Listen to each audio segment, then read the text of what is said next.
So what was it like during the COVID season or the COVID time? It was a joke, man. I went through basic training at the height of COVID.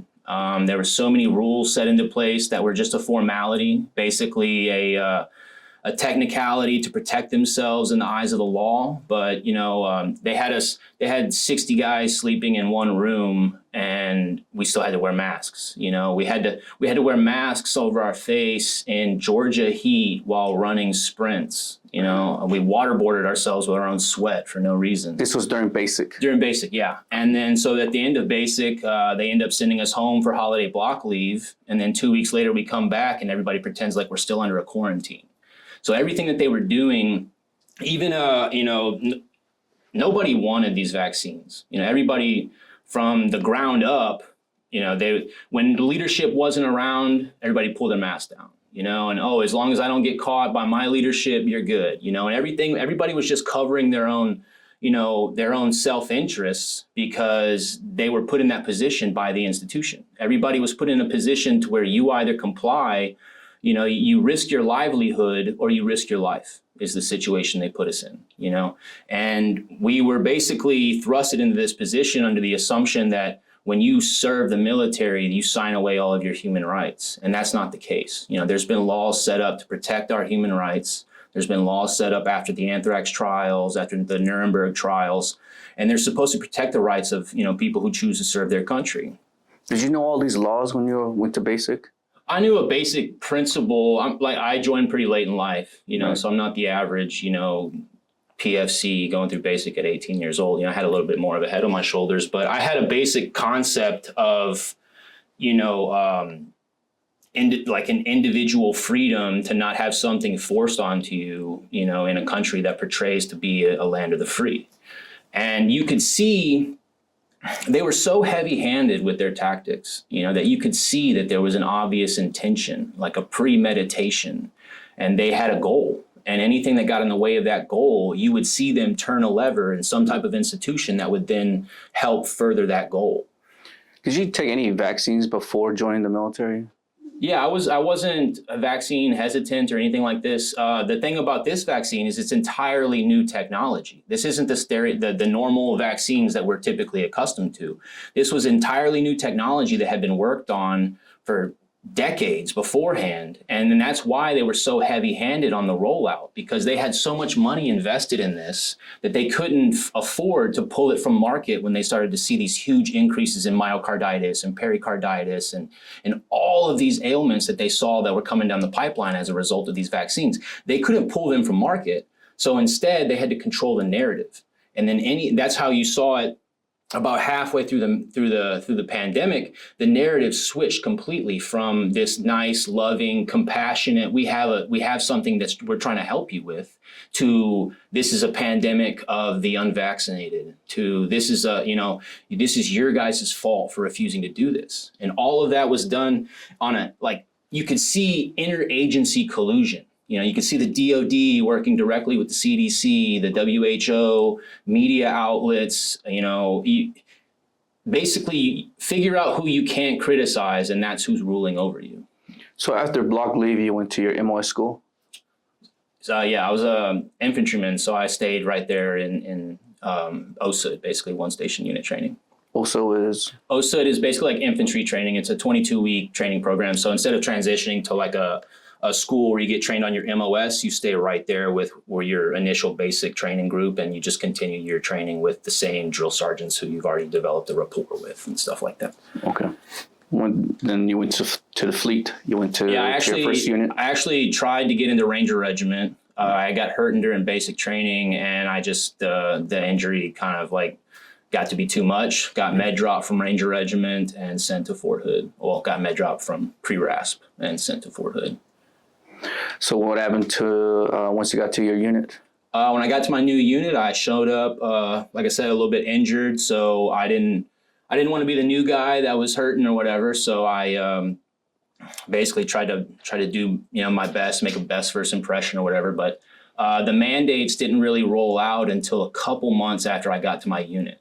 And so when I first got to my unit, I kind of laid low and and didn't really make too many waves. I didn't really have to worry too much because by the time that the mandates rolled downhill, I'd already been able to kind of establish a relationship with my leadership and let them know that, you know, I'm a pretty squared away guy and stuff like that. So when it came time for me to kind of stand and push back on this, they kind of took my words with a little bit more weight, I guess, because like I said, I wasn't just the average, you know, young PFC. And so even then, when I started to do my packets to develop like an appeal, because I started getting, once the mandates did come down, I started getting all kinds of you know, negative paperwork basically to use as a weapon to kind of sway me towards getting vaccinated. How did they present the mandates to you? Well, and we saw them coming from 1,000 miles away. Everybody could see these mechanisms, you know, turning and turning. And they basically started preemptively telling people like, hey, the mandates are coming down the pipelines. You might as well go ahead and get them anyways. You know, they targeted people in leadership positions and put them in a position to where it was considered a readiness issue. You know, so if you as a leadership, you as a commander, if you're unable to get 95% of your people to comply with this mandate, we'll just replace you with somebody that does. You know, so they started working on this months and months and months before the vaccine mandates actually became lawful. And this is another way that we inside the meat grinder could see this like interagency, you know, collusion, because the day after the CDC, you know, approve or the FDA approves something, boom, the CDC pops right on top of it and passes another regulation that then makes it to where the DOD can do what they need to do. And since when does any government agency work that efficiently? You know, so they had the mandates. Next day, they had the vaccines ready. Is that how fast it was? Yeah. There were several times where there would be like one agency would pass a law, you know, and then the very next day, another entirely different agency would piggyback off of that and say, oh, well, if this, then this, you know, and you could see that, you know, it's kind of hard to see from the outside looking in, but if you're from the inside and people are telling you like, hey, this is going to pop off in 30 days, so you might as well get this now, you know, and it was very clear that there was not only a premeditated, like top-down push for this, but that there was multiple agencies working together in order to make this happen. So you were stuck in that situation at your unit in Fort Hood. You can't leave, you can't do anything else, so they're pressuring you just like the way they're pressuring the leaders, right? So what did you do next? Was there any like paperwork they showed you, like, hey, orders? Yeah, well, saying that, hey, this is signed by the President of the United States. This is what we got to do. We were waiting for that, actually. The President of the United States was the only person that could mandate an EUA product. So if the President had gone through and mandated us to take an EUA product, we wouldn't have had any pushback. But they didn't want to do that because if the DOD let people know that they were forcing an experimental product onto people, it would change the narrative entirely. You know, they were running off of this whole safe and effective narrative.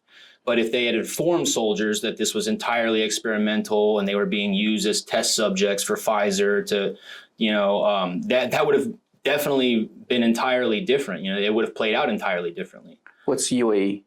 Oh, EUA is emergency use authorized. So basically, every vaccine that was made for Pfizer was done so off of EUA authorization. Basically, the government claimed that because we were in a pandemic, we didn't have the time necessary to conduct all of the regulatory testing and all of the things that make vaccines safe. We didn't have time to do that. So instead, they classified all of these vaccines that were given to everybody as EUA products and then falsely represented them as the traditional vaccines that we're accustomed to taking, so that the general public, you know, wouldn't push back on it. It wouldn't have such a negative taste in their mouth. If you're telling people they're injecting, you know, entirely experimental stuff into their body, the likelihood of them doing it voluntarily, which gives you protection from lawsuits down the road, is pretty nil. So everything had to be done on a voluntary basis, which is why they used coercion, you know, because at the end of the day, you had to voluntarily take this so that they could be protected from what they knew was coming down the pipeline. So after, what was the first mandate? Do you have any paperwork on that? Yes, the first mandate, basically within the DOD, There were mandates within the VA first, but within the DoD, the Secretary of Defense, Lloyd Austin, basically put out a FRAGO, a frag order. It's military jargon for a memo, basically. And it basically states in this memo, FRAGO 5, mandatory vaccination against COVID-19 will only use COVID-19 vaccines that receive the full licensure from the Food and Drug Administration, FDA, in accordance with FDA-approved labeling and guidance. And this right here is the most important distinction in their entire mandate, because they were knowingly mandating a product that they did not have in their possession. And they knew they didn't have it in their possession. They had no intentions on ever having it in their possession, because the day that there was only one vaccine that ever received at the time FDA approval, and that was Comirnaty. And the day that it received approval, the FDA pulled it from the market. So it was never produced, ever. What they did was this one vaccine that was never produced got approved. And then they piggybacked all of these EUAs off of that. And they said, well, the formulation of these EUAs is close enough to this that they can be used interchangeably. And that's what they did within the DoD. The SecDef puts out a memo stating that we all receive fully FDA approved vaccines. People within the DoD say, okay, well, give it to me. They're unable to provide it. So they had to basically put the mandate on hold for months until they could figure out how to navigate this. And so we're kind of just in limbo. You know, we all have negative paper on us. We all can't get promotions. We're all basically being looked at as like a leper within our units for months. And then Terry Adderam, who was basically his assistant, Terry Adderam comes out with this document, which was their response to our, legal refusal to comply with this unlawful mandate. She basically says, oh, ignore all of that. Use the EUA vaccines as if they were FDA approved, which caused a huge amount of confusion within the DoD, because there's a legal and medical distinction between the EUA products and the FDA approved products. And what she did with this memo was basically muddy the waters around all of that and allow it to be. How did your chain of command take that? My chain of command, honestly, I don't even think I ever even knew that this existed.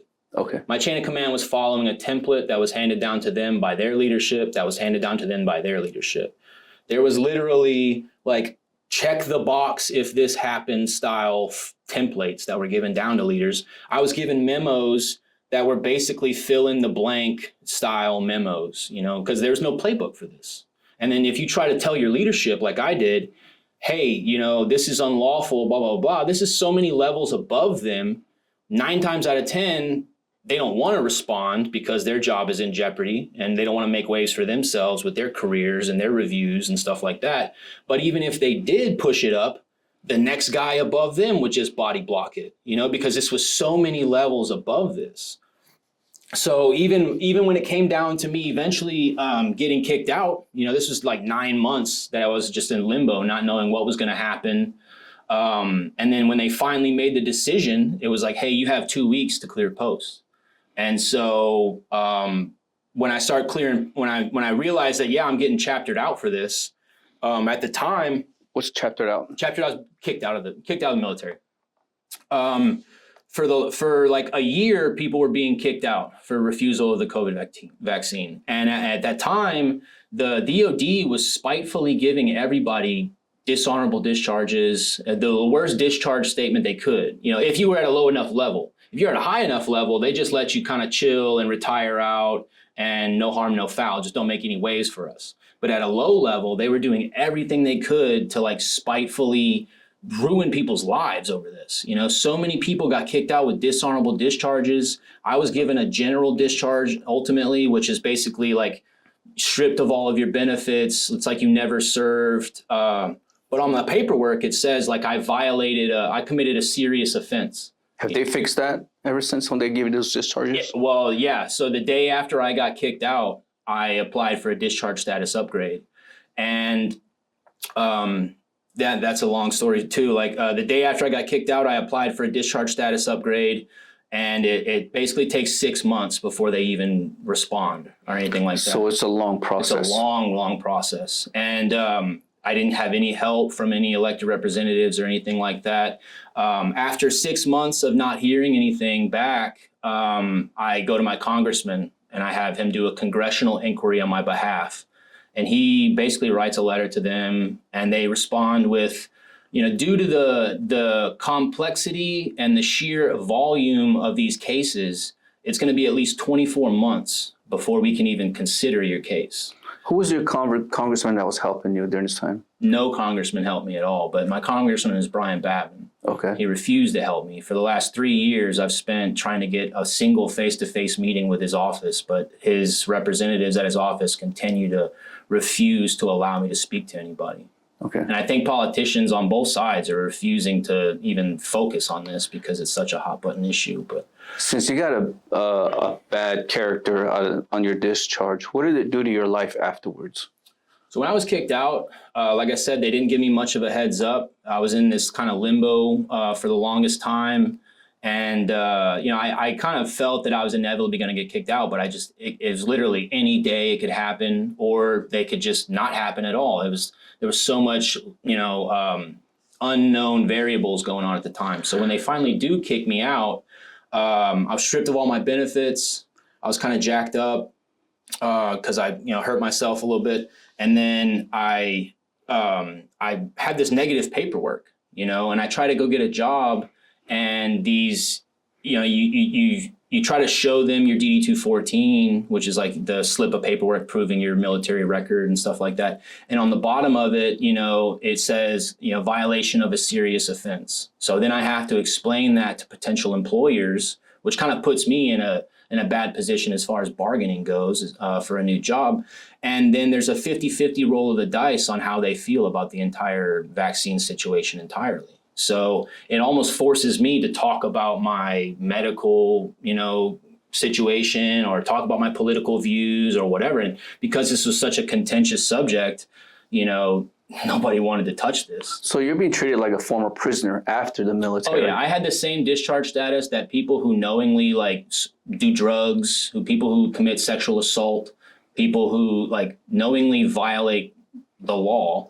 I had the same discharge status. And then also, I'm not eligible for education benefits because I didn't meet, a certain time in service or whatever. So they basically voided my contract that I signed with them. They entered a contract with me and voided that contract, and then basically did whatever they could on an administrative level to make it seem like it never happened.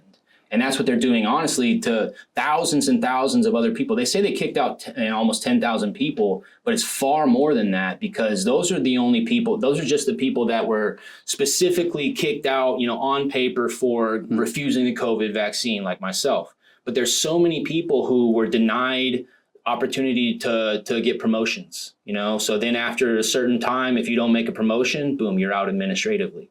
There were people who had negative health effects because of these vaccines, and instead of putting that down on paper, the doctors just say, oh, you must have had a pre-existing condition that we just didn't catch, so they're using administrative paperwork to do everything they can to obfuscate the truth about what happened. Even after I did get my discharge status upgraded, it says reason for separation and it says secretarial authority. Do you have a job right now? I do not. No, the full time, all I'm focusing on is I'm going to school. I'm beekeeping, trying to start a small farm to kind of help with my own mental health and, just kind of from a sustainability standpoint. Mm-hmm. But full time, all day, every day, I'm focusing on fighting for accountability for the crimes that were committed. Well, let's go back a little bit. It used to be called Fort Hood. What is it called now? Fort Cavazos, I believe. Fort Cavazos. Fort Cavazos is a very big base, and it's probably one of the largest bases in the Army, I'm guessing. I think it's the second largest. Second largest. So it has about 70,000 soldiers on that base. So it's about that's about 20% of the soldiers that were on base were probably discharged because of the COVID. Is that correct? Does that sound right? On the base, I wouldn't say 25%. Honestly, they whittled us down quite a bit. these coercion tactics that they used worked. Tell me about coercion tactics. I was in the infantry. So everybody in my unit started off real hard charging and like, oh, I'm not going to get it. They're going to have to hold me down. They're going to, I'm not getting this, and lo and behold, every single one of them ended up folding because they used things like, we went on a 9-month rotation. My buddy, my unit went on a 9-month rotation, and 2 days before we come, they're over in Europe. When you go on a long extended, deployment or rotation, typically when you get back, you're allowed, a week or so to go spend time with your family because you've been gone for so long. Well, they use this against these young, impressionable soldiers. And basically 2 days before we're coming back, after they've been gone for 9 months, they tell these guys, hey, if you're not vaccinated, you're not going to be able to leave. You're not going to be able to go on leave to see your family. So these people, they're not viewing the big picture. They're viewing their creature comforts and what is directly in front of them. So these young guys just got in line and took the vaccine. They use things like, Fort Hood specifically is directly, maybe 45 minutes, an hour outside of Austin. So typically every weekend, guys go to Austin or Dallas or even Houston to, blow off steam, have a good time or whatever. But those are high population areas. So those are off limits unless you're vaccinated. So of course, people that are these young, impressionable guys who just want to go blow off steam on the weekends, they just go get vaccinated so that they can comply. And if you were caught in those areas, they would use everything they could to punish you because you're a COVID super spreader or something like that, So what's the most memorable tactic they use, coercion tactics against you while you were in the military? Against me, they honestly, once I was able to articulate my point to my commander, they kind of my commander honestly was like, I'll go to bat for you as much as I'm able to, but he can only reach to a certain ceiling basically before the guy above him stomps him out. So once I was able to articulate my legitimate refusal and stuff like that, my commander actually came to me and said, hey man, you taught me some stuff. I actually might have to go back and kind of reevaluate what I did. This is a company commander. That's my commander, yeah. Yep. And he told me hey man, I have a job to do as your commander, but man to man, I respect everything you're doing and I'll go to bat for you as much as I can. But at the end of the day, I'm confined by the restraints of my job to do what I have to do. And so when they sent the paperwork down for his recommendation when I'm getting kicked out, he recommended initially, this is another way they gamed the system against me. They didn't even include the option for an honorable discharge in my discharge paperwork. So when my commander goes to make his recommendation, the only box he was able to check was general under honorable. Because let me backtrack a little bit. For the longest time, they were spitefully giving everybody the worst discharge statuses they could. And the Congress took note of that. So in the NDAA, the National Defense Authorization Act of, I believe, 2022 or 2021, they basically mandated that by law, the DoD could not kick soldiers out with a discharge status of anything less than honorable or general for solely for refusing the COVID-19 vaccine. Because Congress basically had to write that into the law because everyone knew that that's what they were doing. So after that, they were just spitefully giving everybody general discharges.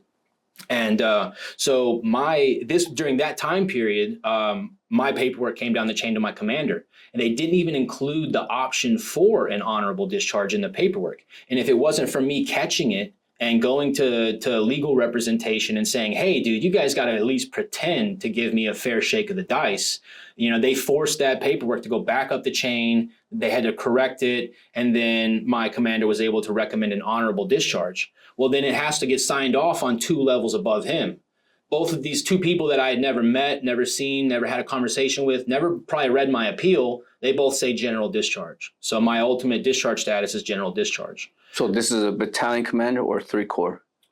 It's the entire brigade legal. The entire brigade legal team. Initially, the guy that signed off on it was, my battalion commander. And then when I get discharged, I apply for this discharge status. It doesn't get any attention or anything like that. And then I go to my congressman he basically gets this response back that says it's going to take 2 years before we can even do anything for you. And at this time, I'm homeless, forced to move back in with my girlfriend's parents, like a bum. Basically, I joined the military to further my family's life, to try to make a better impact on the generation after me. I didn't come from anything, dude. I came from nothing. So honor and integrity and all of these values that the military claims to portray, these are things that are very, very, important to me, because there's something that can't be taken away from you. So when I had nothing, these are what I had, was my values and stuff. So when I got kicked out, they basically kicked me out with this like negative paperwork saying that I was this like all of the paperwork that I have says that I failed to uphold the values that the Army, is portraying, and I was the failure and everything like that. I didn't really have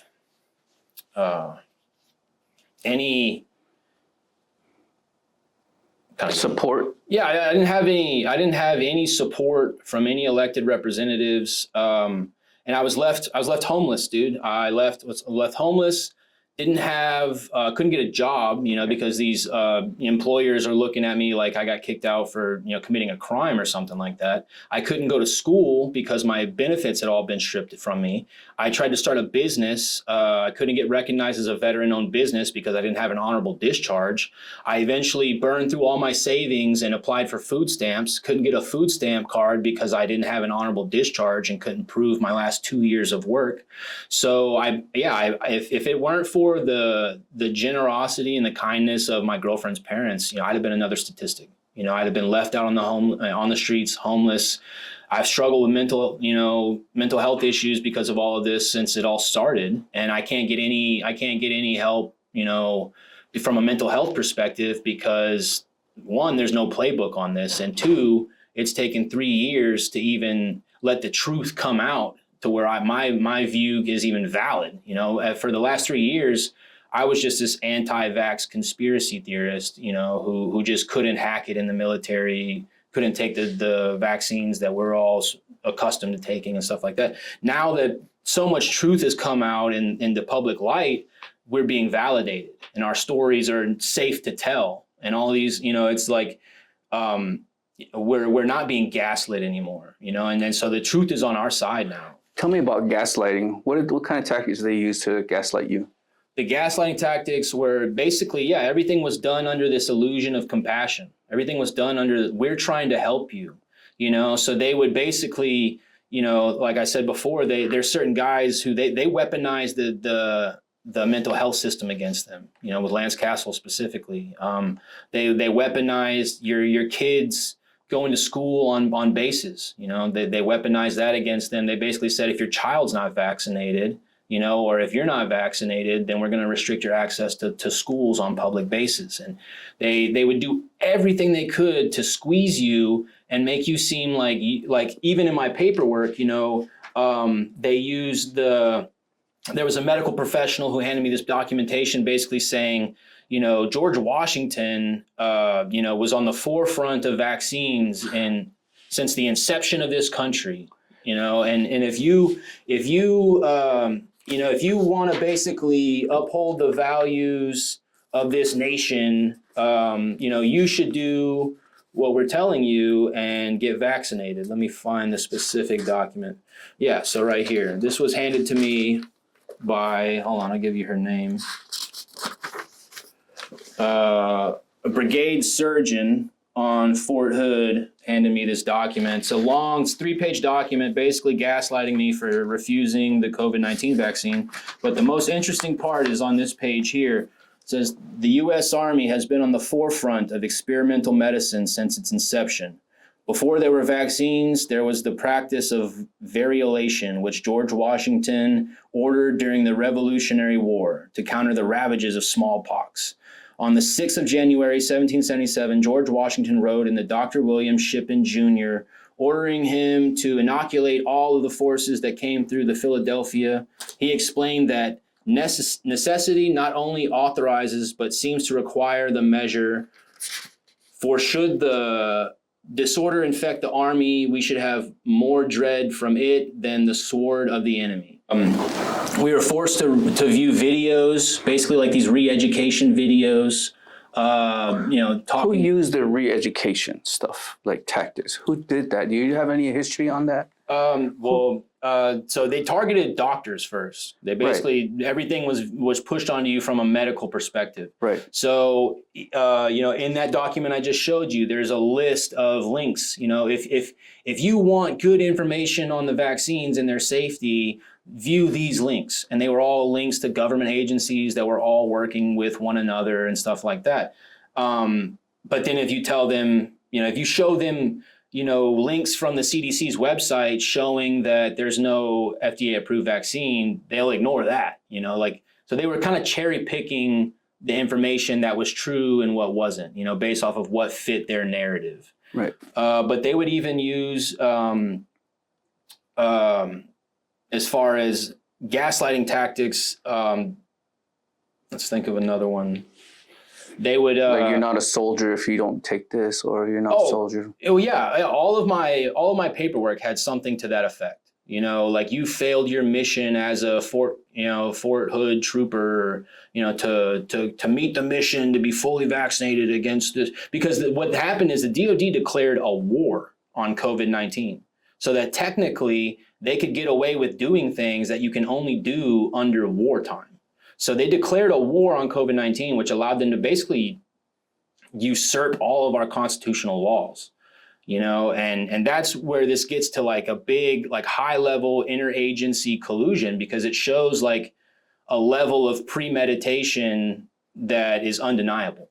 Like when you see the big picture, you see all of these agencies working together where all of their interests, align with one another. Everybody was eating off of this. Everybody, as far as the medical industry, the news was making crazy amounts of advertising money the entire time. It was like 90% of their budget came from these guys.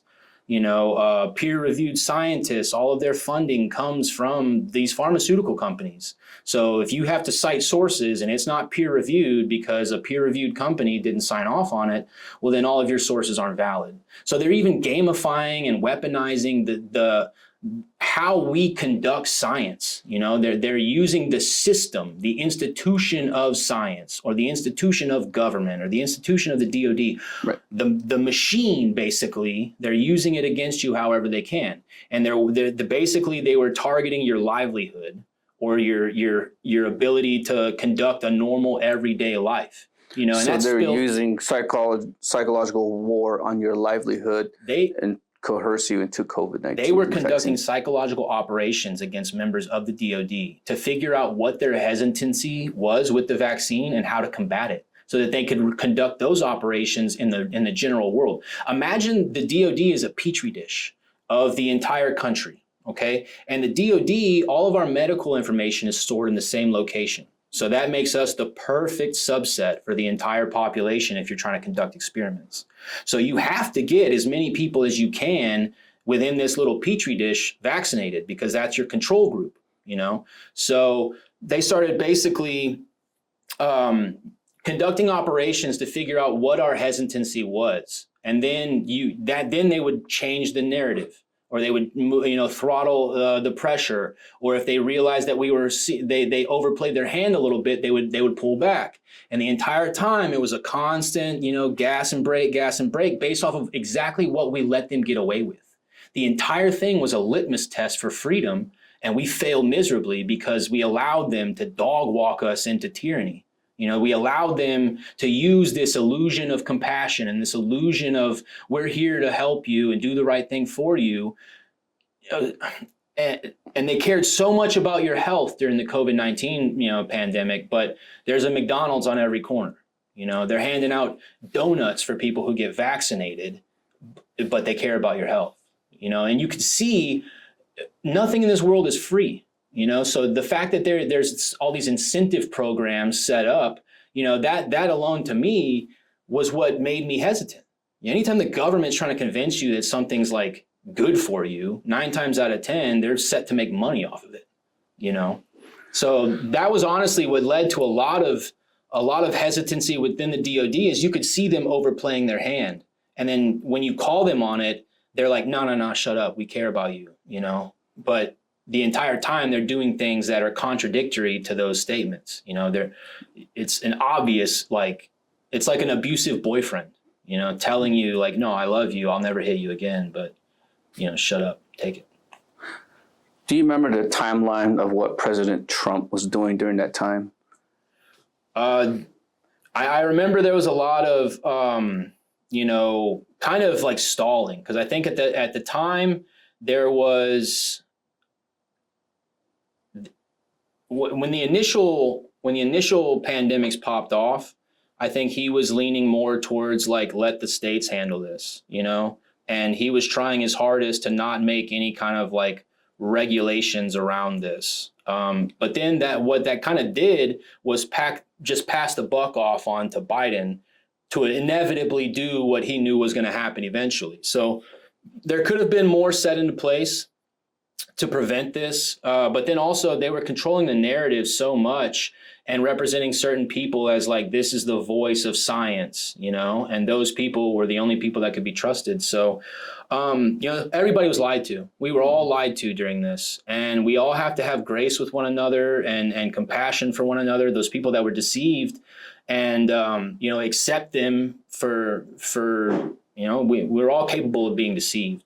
But it's the deceivers that we're after, you know, people who knowingly committed crimes for financial or, you know, for any kind of benefit whatsoever. There's a lot of them, you know, and even, you know, within the DOD, you know, we have a long list of names of people who committed legitimate crimes against humanity, you know, because this mandate is, especially within the DOD, the stuff that we have to prove the laws that were broken and the fraud that was committed for this mRNA technology, to then push it onto the entire world, we can prove that mRNA technology as a whole was pushed onto the world through fraud. And if we can do that, basically, if the world will look at what we have within the DOD and extrapolate it to their experiences out into the real world, we can show basically on a macro level exactly what happened to us. It's all documented because the DOD documents everything. We can prove everything.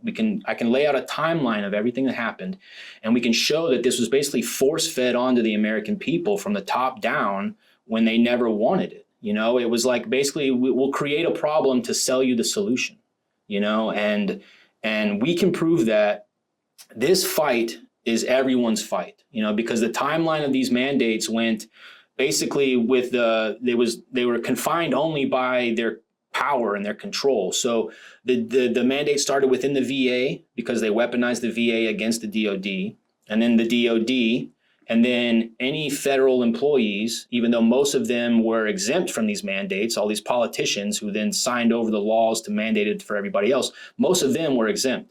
But so it was VA, DOD, government employees, any business that took government funding, and then they were coming after colleges and children in schools. And it was only because we caught them red-handed in the DOD and forced them to quietly rescind the mandate without ever actually admitting that it was unlawful to begin with. Because if they did that, they'd be financially responsible for all the ailments and stuff that are caused as a side of, you know, from as a result of the side effects of all the ailments that are caused from these vaccines.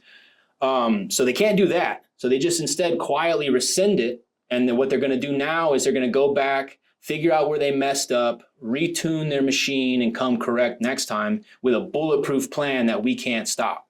So we are 3 years behind the ball on the most important fight of our generation, because if we can prove the initial fraud happened, they won't be able to conduct another fraud. But if they conduct another fraud before we can prove the initial fraud happened, our complaints will be null and void. So they'll be able to basically what politicians are doing right now is trying to just sweat us out and hoping that they can just not turn over these stones. They can just not look at these crimes that were committed until they can just pass the buck on to somebody else. And they're getting away with it because the general public is unaware of the minutiae distinctions between EUA authorized and FDA approved, and the fact that when you sign up to join the military, you're not signing away your human rights. You know, there's this misconception of like, oh yeah, when you join the military, you have to take everything they shove into you and you're just government property. To a certain extent, that is true, but you still have human rights and you're still lawfully mandated to be given the information required to make informed consent on what's being put into your body. So when they knowingly muddied the waters around EUA and FDA approved so that soldiers could basically, give consent to have this injected in them, which then erases any chance in the future for them having any type of claim if there, God forbid, does happen to be a negative health effect later on. So that alone shows a level of like premeditation to even set things up in a way to where that happens, When you say we, you're talking about you and who else? So I am a member of a group of, it's grown to thousands now, but initially it was 231 service members who were signatories of a document called the Declaration of Military Accountability. Okay, and you can find that at militaryaccountability.net. It's basically an open letter drafted to the American populace, basically saying that us, we're doing everything within our legal and moral power to call for accountability for the crimes that were committed. And we're basically asking anybody and everybody to spread awareness for this fight because it's the most important fight of our generation. And we're trying to get accountability, at the highest levels, and this isn't going to happen unless people demand it to happen. Do you have any politicians supporting that? There's a few politicians. There's Senator Ron Johnson. There's Chip Roy.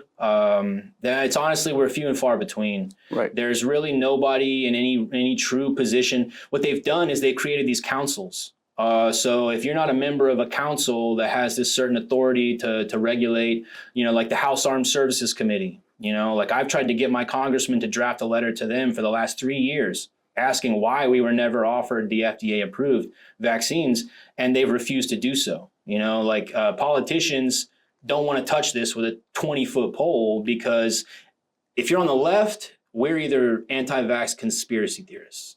If you're on the right, you're too embedded within the DoD to call your friends out on their crimes. So we're fighting, and then you have to fight against the psychological aspect of these people who don't want to admit the truth, or potentially people who got tricked, and the hardest thing to do is to convince somebody they got tricked and walk away without them hating you, so we're fighting an uphill battle against even the psychology of people who fell for it. The psychology of the people who were in positions of power, who had the ability to stop this, but chose self-preservation instead of standing in the gap for those who, the mandate should have never reached me. The mandates only reached me because of layers of cowardice. People who were in positions to stop this and stand up for the people who they supposedly, are representing, either in the DoD or in a government position or even the workplace. All of these, basically that's the pandemic of cowardice. People who are too willing to choose self-preservation, whether, financially or, even your popularity, nobody was willing to risk, being burned at the stake basically for the truth. Is there a donation to this website? No, we're not taking any money because as soon as you get money involved in it, then, we're all pretty autonomous,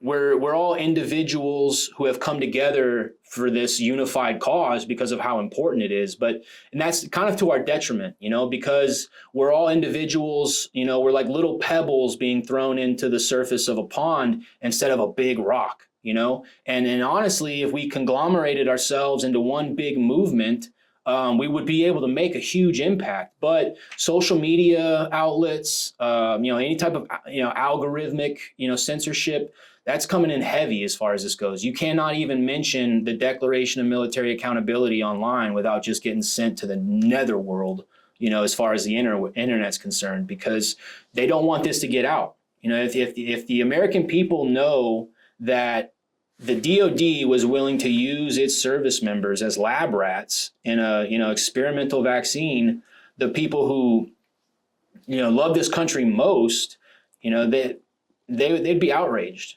and you wouldn't be able to stop that outrage without legitimate accountability. And that's what they fear, because the truth inevitably comes out and light purifies, and they've been able to hide the truth for as long as they have, but light's seeping through the cracks, and we're not going to stop anytime soon. We are relentlessly fighting this fight. Like I said, this is my full-time job, like I will die fighting this fight. From the injuries you received in the military, you didn't get no VA benefits or any compensation? I was able to eventually get, a little bit of compensation, but it was like it was well over a year that I had to fight that fight, because another way that, the effects of this ripples outwards in a way that's like impossible to even quantify. So another way that I got screwed over was I was, like I said, I was in this limbo period where I was going to be kicked out basically any day now. So I knew I was going to be getting kicked out. I didn't know when. So I couldn't file my claim, and start developing that claim or whatever for my disability. Until I got discharge paperwork. I didn't get discharge paperwork until 2 weeks before I got kicked out. So I couldn't file a claim until 2 weeks before I got kicked out. Because I couldn't file a claim before 90 days before getting kicked out, they had to wait until the day after I got out to file it. So then they file my disability claim the day after I get out. And so I made complaints. I was having mental health issues from all the stress and everything. And so I initially filed my complaint, 2 weeks before I got out. The paperwork wasn't filed until the day after. So technically, I don't have a service-connected condition. And it took like 2 years to even fight that fight. So they're gamifying, because they don't want anybody to have any mental health conditions connected to the coercion and the stress and everything that they were doing to us. Because then that even further proves, like there's people that were being ostracized and basically treated like, others by the people that they're supposed to die alongside, There was just a lot of stuff like that, to where administratively, like people who've been in service for 19 years, who got kicked out right before they met retirement, who will never see a retirement check. People who had their kids' entire college careers wrapped up in this, and they lost all their benefits. People pay federal taxes to get protection, security for the United States. But what they're doing with that same money is, they weaponize the COVID, vaccine mandates and everything to destroy the soldiers, and continuously psychologically, try to overcome those soldiers. Would you go back to the military after all that if they say, hey, all this will be fixed and you'll get your benefits? No. To me, the we'll fix your discharge paperwork and we'll get all your benefits back, that's just a payoff. And that's what they're trying to do. They're trying to bring us back and say, oh, no harm, no foul. We got you taken care of. Don't ignore the fact that we just committed, huge crimes against humanity. Ignore all that. So no, I will not go back until there is legitimate, and not only just me. There's hundreds of thousands of service members, generational families who have served this country since its inception, who will never serve this country again until the DOD is no longer a hollow husk of the values that it claims to portray. Until they can hold their highest ranking officers to the same standards they would expect from their lowest enlisted soldiers, no one's serving them. No one of quality is serving them. And not only that, they're telling their kids to do anything but join the military. So this recruiting and retention crisis that we have going on right now, it is a direct result of the COVID-19 vaccine mandates. The DEI and all the, woke stuff like that, that's, an annoyance, and that's definitely an issue, but it's being used as a scapegoat to cover up the mass exodus that's happening in the DOD right now. And what that's doing, I honestly feel like it was a purge. It was a purge to get rid of people who would buck back. So now, if they wait, 4 or 5 years, roll out another mandate, you're already predispositioned to fold. You've done it once before, and hopefully you don't do it again, Can you define insider threat? Define it in your own words. Insider threat, and anybody within this country that whose allegiance is not to this country, who chooses to use the mechanisms of this country against itself. Anybody in a position of power, you honestly don't even have to be in a position of power, but if your allegiance is not to this country and you live in this country and you're using the freedoms that this country allows you, and you're using it as a weapon against that country, that to me is an insider threat. So after going through all of this and you're still in the same situation, who do you think the real insider threat is now? The agencies that colluded with one another to try to create this one world government style entity that usurps our Constitution. What they're trying to do is create an entity that allows them to jump right over all the constitutional protections and stuff that we as Americans are allotted and that we are willing to die to defend. So they know they can't win this fight head on. They'll never be able to do that. So they have to find this death by 1,000 cuts way to take America down from within, and people are waking up to it. Like they got away with what they got away with during COVID because people were so blindly just following authority. And people, you could put a traffic vest on and pretty much tell people to do whatever you wanted to do, and they just listen to you. But now they overplayed their hand. And people want. I talk to my guys like this, and I tell them like this, like it's like watching a magic trick. The first time you see the magic trick, you're like awed and in disbelief, and you're like, whoa, how did that happen? But then you see how it's done. It's no longer magic anymore. And they overplayed their hand.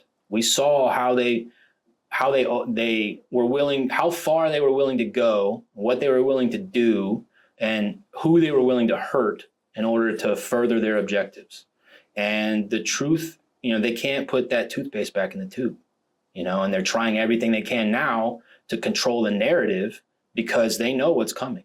They know that the entire world is going to call for accountability on this. And there's people who legitimately sign their name on crimes against humanity. And then they have legitimate, there's proof. It's 100% provable, validatable. It's honestly just how long they'll be willing to hold off the truth from coming to light is honestly. And that's what gives us so much faith in this fight. This has been a long, hard fight, and it's not anywhere close to being over with. And we struggle every day with, feeling like, ostracized and gaslit and all this stuff, but we've come together now. We've developed these networks of communication to where we're able to support one another and kind of strategically formulate tactics to move forward. But even that's not enough. We're never going to be able to win this fight without the support of the public. And we've been fighting and fighting and fighting, but it's hard for us to break out of this bubble that we're in because we end up just only talking to people that we already agree with, or only people within the DoD because it's such a specific issue to the DoD. But in reality, this issue affects everybody because, like I said, we can lay out how everything the goalpost was slowly shifted from just the DoD being affected by this all the way down to your children. And that's honestly the fight that we've been fighting for the last 3 years, and there's no stop in sight until we get accountability. Is there anything I missed or any documents that you want to show us? Oh yeah, I mean, since I got kicked out, I've had to learn a lot about how to navigate the law and how to approach politicians and stuff like that. And I've drafted a document, basically an affidavit of truth, stating my experience and everything that I went through. And I've had it notarized. We've sent it off to senators, congressmen, Ken Paxton himself, and basically we're trying to come together. We're trying to develop a coalition of people just in the state of Texas that have been affected by this, so that we can try to strong arm politicians into acting on this, and by either acting on this or exposing their reluctancy to act on this. So what I've been trying to do is I've come together with a few other veterans who were affected by this in Texas. We're trying to get people from the medical industry. We're trying to get firefighters, police officers, teachers, anybody from any institution that was negatively affected by this, so that we can come together and paint a more vivid picture of how the institution was used against all of us. And we can show, when we do that, we can show a huge level of premeditated crime that is going to be undeniable, because we all experienced it. We all went through all, and they're trying to gaslight our experiences like it never happened and make us feel like they didn't shut the entire world down over a lie, but if they get away with it, they know that they can do that, and if they know they can get away with shutting the entire world down over a lie, that's why you see them acting so blatantly now, because they know they can get away with just about anything they want, so we have to get the general public to join us in this fight. This fight is their fight. They just don't know it's even happening. But that's honestly the biggest, issue that we've been facing. I do want to kind of give a quick shout out. There's a bunch of big names in the fight. Sergeant First Class John DeLarme, he's got a podcast called The Forgotten Soldiers, and it's on Rumble, the only platform that'll allow us to tell the truth. And so he's basically been hosting a bunch of veterans who have been negatively affected by the vaccine mandates. He can give you the entire saga of Lance Castle's situation. He had him on personally telling his story for 4 hours because he knew that he was going to be arrested soon and he wanted to get this story out to the world. So the Forgotten Soldiers, Sergeant First Class John DeLarme, First Lieutenant Mark Bashaw, freedomfighter1776.com. He's a medical officer who was in the DOD, who basically reported these adverse health effects, and they stripped him of his credentials, locked him out of his workplace, basically so that he couldn't get this information out to the world. Retired Staff Sergeant Dan Robert, former infantryman. He's really helped me a lot throughout all of this as far as mental health goes, because like I said, we don't have anybody else. So I just want to give him a quick shout out. Thank you, man. You saved my life. Lieutenant Ted Macy. He's in the Navy. He basically exposed he exposed to the world DMED documentation of huge amounts of health effects that were going on within the DOD, tried to get it out to the world. Again, they stripped him of his credentials, locked him out of his workplace so that he couldn't spread that to the rest of the command. And then also Rob Green. He's the author of Commander Rob Green. He's the author of the Declaration of Military Accountability, which again you can find at militaryaccountability.net. He is also the author of a book by the title of Defending the Constitution Behind Enemy Lines, a story of hope for those who love freedom. And in that book, he goes through basically in chronological order everything that happened to us within the DOD from a much higher level. And he names names, he validates the sources, everything is legit. So I just want to get those names out there. There's Sam Shoemate. He runs a page that honestly, helped me gain a lot of knowledge in my fight against the DoD. Sam Shoemate, he runs a page called Terminal CWO. It's basically a DoD watchdog Instagram page that has done more for soldiers than the DoD could ever dream of doing. And so I just want to get those names out there because those are some of the heavy hitters, tip of the spear in this fight. And if you want to look into those dudes, you'll uncover just an unfathomable amount of information on the crimes that were committed, during the mandates. So I just thank you very much for taking the time to listen to me and even being able to tell this story and it's nice, man. And we are, like I said, we're 3 years behind the ball on this, and we every minute that we don't, make progress on this, they're making progress on their side of the fight. So I will never stop this fight, and I just wish that we didn't have to do it alone.